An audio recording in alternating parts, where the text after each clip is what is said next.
We're here today at the 7th Annual Community Oncology Congress, where we heard great speakers this morning, and we want to share some information from each of them. We have Dr. Coutre from Stanford, who spoke on CLL, Dr. Cohen, who spoke on head and neck cancer, and Dr. Berenson, who spoke on update in myeloma. So I think what I took away is that all of you are really talking about setting expectations for patients in the era of exciting new molecular diagnosis. We're still looking at realistically treating patients and being realistic about when to treat, what to treat with, and what they can expect, and how you balance side effects. So I know, Dr. Coutre, you really emphasized that in your talk. Yeah, I think that's important. All of these diseases, by and large, are not curable, so we have to keep that in context. So it's really about looking at the individual patient and asking what your goal is in treating them. And that really can help dictate what you choose to treat them with as well. And how about head and neck, you saw? Yeah, and I think the same principles apply. You have, in the case of head and neck cancer, many patients who are indeed curable, and in fact, many patients who present with head and neck cancer will at least be considered for curative intent treatment.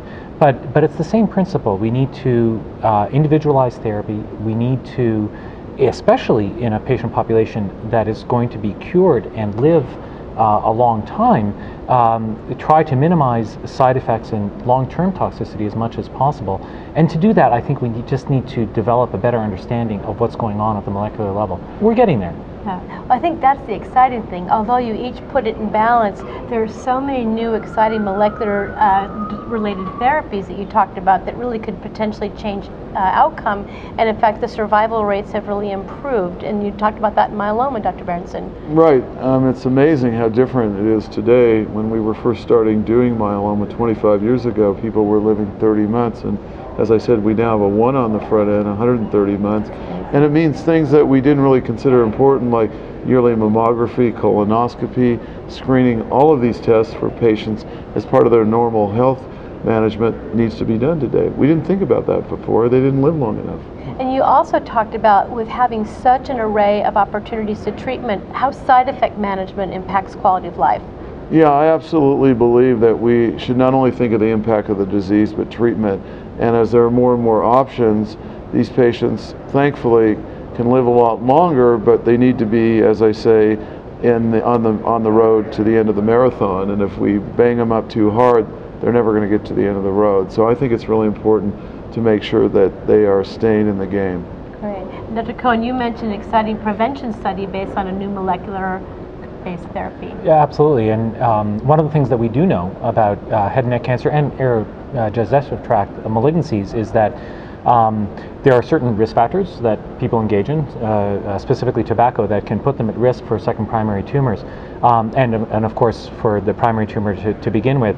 In fact, just as an aside, second primary tumors beyond 3 years are the leading cause of death in patients with tobacco-associated upper aerodigestive tract cancer. So it's a real issue. And chemoprevention has been attempted for a long time.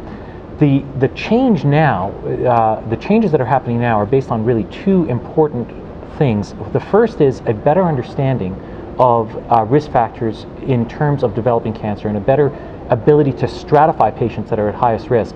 And then, of course, the development of novel agents that can target specific pathways, specific protein activation that can hopefully reverse the process. And in fact, we're doing that in a clinical trial targeting angiogenesis in an attempt to prevent oral cancers. Wow. And Dr. Coutre, you talked about potentially chronic treatment that could change the course of chronic lymphocytic leukemia on the horizon. That's right. I think as we get agents that are much better tolerated, easier to administer, oral agents, for example, it really raises the issue of maintenance type therapy in CLL, which is not anything that we've pursued historically. So keeping someone on an effective drug that's well tolerated and controlling their disease, even if we don't eliminate it, I think is a very good endpoint also. I hope that gives you a sense of the dynamic speakers who really bring a comprehensive view of the latest in science with practical patient use, side effect management, and how we incorporate these new therapies, as well as have amazing colleagues to call on when we're really at the cutting edge of making decisions. So we welcome you from the 7th Annual Oncology Conference, and stay tuned to the website and other information as we share this with all of you from our colleagues.